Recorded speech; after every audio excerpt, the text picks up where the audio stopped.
Hello everyone and welcome to my Britannia unit guide. I'm going to be going over the full roster as well as some examples of different army compositions. So here's the roster in all its glory. Even for a non-Roman faction it is quite limited in terms of range of units, but of course it is quality over quantity.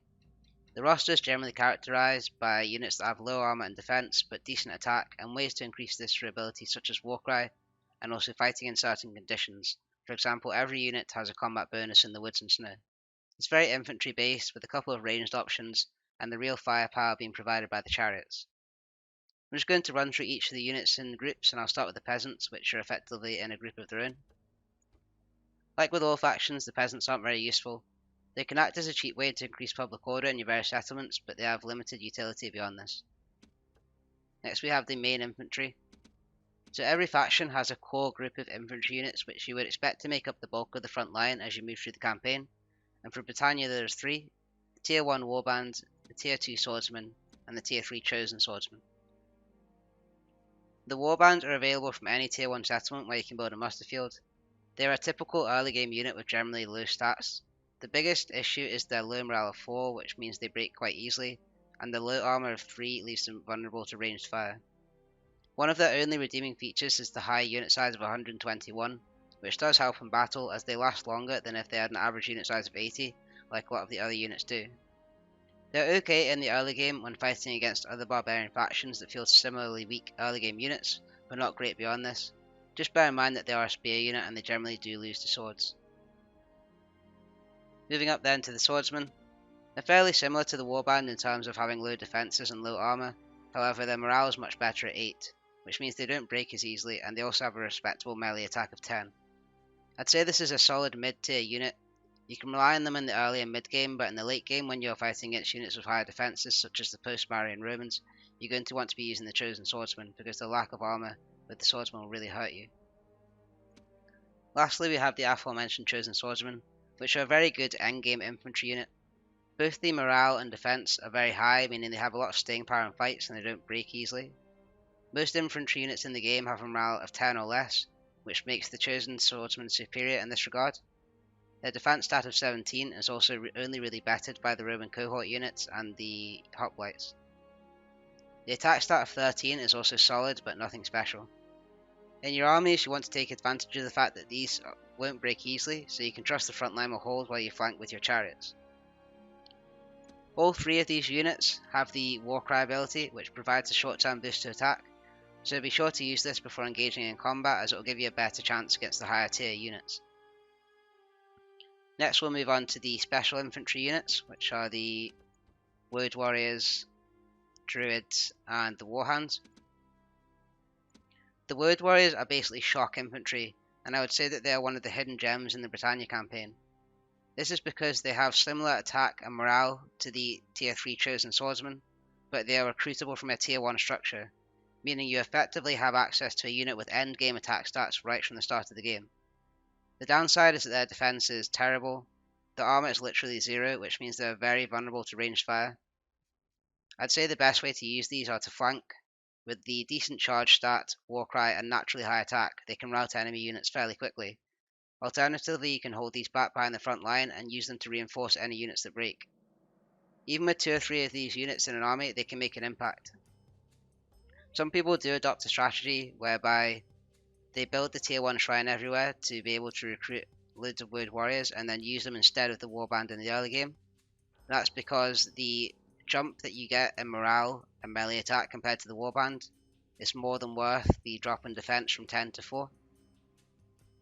Just bear in mind that if you're adopting this strategy, the Woad Warriors take 2 turns to recruit instead of just 1 turn with the main infantry units. Next we have the Druids. I consider the Druids to basically be a support unit. They have similar attack and defense to the Tier 3 Chosen Swordsman, however they're not that great in a fight because they only have 32 men per unit, compared to other units which have about 80 to 100. Therefore I would mainly use them for their chanting ability, which increases the morale of nearby troops. This can be useful when using the Swordsman and the Warbands, which both don't have that high morale, so you can use Druids to sit behind the front line and use this ability to avoid your line routing. If you put them behind a line of Chosen Swordsmen, then they last much longer against the elite tier units like the Roman cohorts and Spartan hoplites. It's really just to note that I wouldn't make full armies of these druids or put them in the front line. I would use them for their ability, and for that you only need 1 or 2 units in each army. Just to emphasize, I wouldn't overlook this unit. The ability is very strong and can make the difference between your line holding and breaking. This is especially true on the higher difficulties when the opposing units get buffs. Next we have the Warhounds. These are a solid unit. You can use them to frighten and pin down enemy units, which gives you a chance to flank. They can also be used to chase down enemy units that have routed. Like with a lot of units on the Britannia roster, they don't have high defense though, and they can die quickly. So next we move on to the ranged units. The slingers that Britannia have are pretty weak, but they are intended to be an early game unit. The missile damage of 4 is pretty low. Most ranged units in the game have a missile range somewhere between 4 and 11, so it's definitely on the lower end. The range of 80 is fairly low as well, which means you need to get quite close to the enemy to be able to fire. They aren't terrible in the early game, however, as you'll be fighting barbarians, which field early game units with lower armor. However, just bear in mind that as you move through the campaign and you're facing upgraded units with more armor, they will become less and less useful. Put simply, they just aren't as good as other ranged units in the game. So next we have the infamous head hurlers. They have a crazy high missile attack stat of 17. I think for a dedicated missile unit, the next highest is 11. Obviously, the range is much lower to offset this, so while they do massive missile attack damage, you need to get very close to be able to actually fire. If you do manage to get your missiles off, this unit will do a lot of damage and you can rout units very quickly. Putting these units in your armies will give them a lot more killing power because the attack stats of the infantry are not that high. Just as a note, they do have very good melee attack, so they can engage in melee combat quite effectively. They're almost a hybrid between a ranged unit and a melee unit. So lastly we have the Chariots, which is definitely the strongest area of the roster. If you were to take away the Chariots from this roster, it'd be a very average one, with really only the Chosen Swordsman being strong. So Chariots are ridiculously strong in this game. Against other barbarian factions, you can basically run through them with Chariots, and it's not uncommon to get hundreds of kills and basically rout whole armies. In the campaign, every general you have is naturally a Chariot unit, so take advantage of this and flank as much as possible. Try to run through other units rather than stay in prolonged battles. You just want to run from unit to unit to unit and just basically rout them in your wake. There isn't much to say about the stats, it's more about using them correctly. Use them to run into units like swords, cavalry and skirmishers, just don't run into spears or pikemen as they'll die very quickly at that point. And this is relevant if you're fighting Egypt in the late game because they do have pikemen, so try to use swordsmen against them. The only other thing to note about the Chariots is that one of the Chariots doubles as an arch unit, which is useful because otherwise this faction would only have the two range units which we previously went through, the slingers which are quite weak, and the head hurlers that are decent but you need to get quite close to attack. So the Britons are effectively missing a bread and butter arch unit that just had solid missile damage and range. The Chariot archer can fill this role to some degree as it has a respectable range of 120 and good missile damage of 10, which is definitely on the higher end. The only issue is the fact that they are expensive if you're using these as an arch unit, but you can always switch to the melee mode to get the benefits of the flanking chariot. So to conclude on the roster then, the strengths are definitely in the defense of the late game infantry and the raw power of the chariots. They also do have, most units do have a combat bonus in the snow as well, so waiting to fight in the winter can be more beneficial than fighting in the summer. Now that we've run through each unit, I'd just like to go through some army compositions. So in the very early stages of the game, you basically just have to go with what you have and what's immediately recruitable. So I'd expect Warband to make up the bulk of your early game armies. Your capital, Londinium, is a level 2 settlement, so straight away you can build the meeting hall and have access to the swordsman. I wouldn't go with military building straight away, I would always build economy first, but if you do get an early meeting hall and get swordsmen into your early game armies, the extra defense, morale and attack that the swordsmen have over the warband will give you a lot more firepower against the barbarians. I would also try and get slingers into your early game armies because the barbarians that start around about you have early game units without much armor, so the slingers will be effective here. And lastly, you do start with one unit of druids, you don't need to recruit it, you just spawn in with it. And as we were saying before, the morale of the warband is very low at 4, and the morale of the swordsman is a bit better but not great at 8.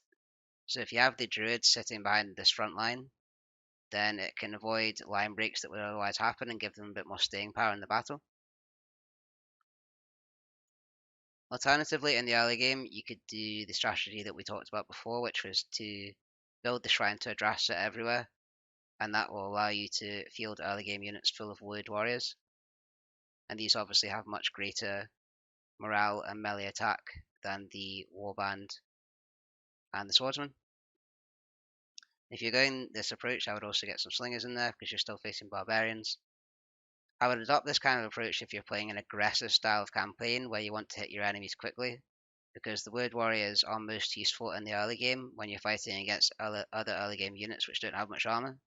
These tend to fall off in the late game when you face units that have a lot of armor because they get outlasted in a fight and the shock factor isn't as strong. Moving into the mid game then, I would expect most of your armies to be made up predominantly of swordsmen being the front line, and I would also have some chariots in there, and most of the time this will be through having general units in the army. You might also want to have a couple of slingers in there if you're still fighting the barbarians. In an army like this, the front line of swordsmen will be fairly solid, and you'd expect to do flanking with the chariots to rack up the kills and do most of the work. And obviously you've got the slingers to sort of melt opposing lines before they get to you.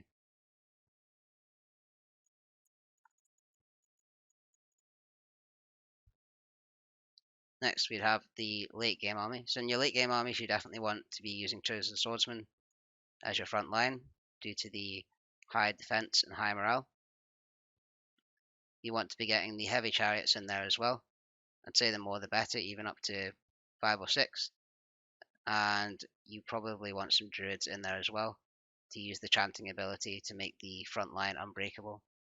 The idea of this composition is that you just use the chosen swordsman to hold the line with the druids sitting behind them, and then use the chariots to flank and do the work in terms of running through enemy lines, routing units, and getting the kills. An army such as this in the late game would be very strong.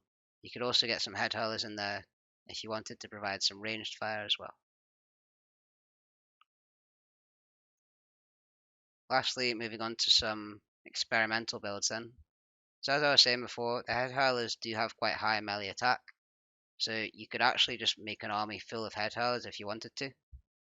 Essentially, they would just use their ranged attack until the enemy got too close, and then they could engage in melee combat, and by that time hopefully you've got enough missiles off to sort of cause a lot of losses already in those opposing units to the extent where you can just finish them off in melee combat. Just a fun one to try if you fancied it. Thanks for watching my unit guide. I hope you found it useful, and stay tuned for more content.